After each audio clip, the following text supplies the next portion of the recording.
Hi, ഇന്ന് തയ്യാറാക്കാൻ പോകുന്ന വിഭവം എളുപ്പം തയ്യാറാക്കാൻ പറ്റുന്ന ഒരു മുട്ട മപ്പാസാണ്. ഇത് തയ്യാറാക്കുന്നതിലേക്കായി ചട്ടി അടുപ്പിൽ വെച്ച ശേഷം അല്പം വെളിച്ചെണ്ണ ഒഴിച്ചു കൊടുക്കാം. എണ്ണ ചൂടായി വരുമ്പോഴേക്കും കടുക്, കറുകപ്പട്ട, ഗ്രാമ്പൂ എന്നിവ ഇട്ട് കൊടുക്കാം. കടുക് നല്ലവണ്ണം പൊട്ടി വരുമ്പോഴേക്കും ഒരു തണ്ട് കറിവേപ്പില ചേർത്ത് കൊടുക്കാം. ഇനി 2 പച്ചമുളക് നെടുകെ കീറി ചെറുതായി അരിഞ്ഞത് ഇട്ട് കൊടുക്കാം. 4 വെളുത്തുള്ളി അല്ലി ചെറുതായി അരിഞ്ഞത് ചേർത്ത് കൊടുക്കാം. ശേഷം ഒരു ചെറിയ കഷ്ണം ഇഞ്ചി ചെറുതായി അരിഞ്ഞത് ഇട്ട് കൊടുക്കാം. നന്നായി മിക്സ് ചെയ്ത് കൊടുക്കണം. ഇഞ്ചിയുടെയും വെളുത്തുള്ളിയുടെയും പച്ചമണം മാറുന്നത് വരെ വഴറ്റി കൊടുക്കണം. ശേഷം ഇതിലേക്ക് സവാളയാണ് ചേർത്ത് കൊടുക്കുന്നത്. ഞാനിവിടെ 3 സവാള എടുത്തിട്ടുണ്ട്.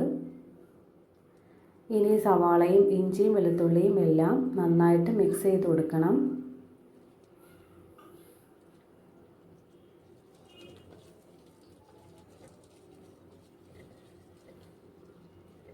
നല്ലവണ്ണം മിക്സ് ചെയ്ത് കൊടുക്കാം.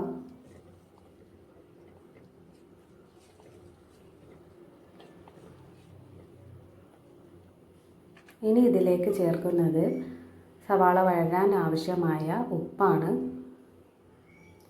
ഉപ്പ് ചേർത്ത ശേഷം വീണ്ടും ഇളക്കി കൊടുക്കണം.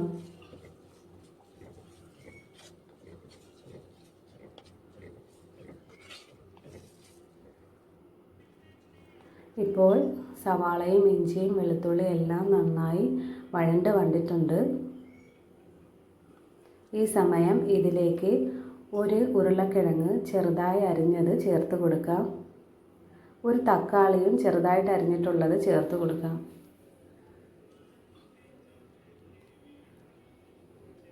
ഇനി മസാലകളാണ് ചേർക്കാനുള്ളത്.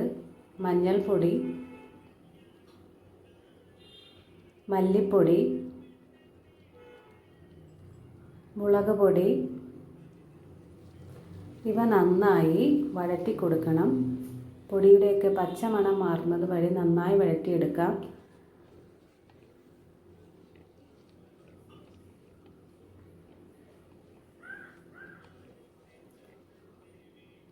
ഇനി ഇതിലേക്ക് അടുത്തതായി നമ്മൾ ചേർക്കാൻ പോകുന്നത് തേങ്ങാപ്പാലാണ്.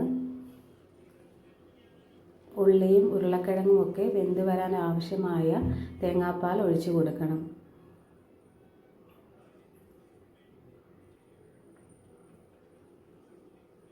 ഈ തേങ്ങാപ്പാലിൽ കിടന്നാണ് ഇവ വെന്ത് വരുന്നത്.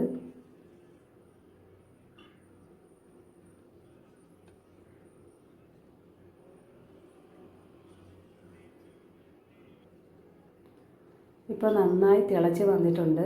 ഈ സമയം അല്പം കറിവേപ്പിലയും നമ്മുടെ എരിക്ക് ആവശ്യമായ അളവിൽ കുരുമുളക് പൊടിയും ചേർത്ത് കൊടുക്കണം. ഇപ്പോൾ കറിയൊക്കെ നന്നായി തിളച്ച് കുറുകി വന്നിട്ടുണ്ട്. ഇനി നമ്മൾ ഇവിടെ വേവിച്ച് വെച്ചിരിക്കുന്ന മുട്ട ഇട്ട് കൊടുക്കണം. ഞാനിപ്പോൾ 3 മുട്ടയാണ് എടുത്തിട്ടുള്ളത്. നിങ്ങളുടെ ആവശ്യാനുസരണം മുട്ടയുടെ എണ്ണം കൂട്ടാം. ഇപ്പോൾ അപ്പത്തിൻ്റെ കൂടെയും ചപ്പാത്തിയുടെ കൂടെയും കഴിക്കാൻ പറ്റിയ അടിപൊളി മുട്ട മപ്പാസ് റെഡി.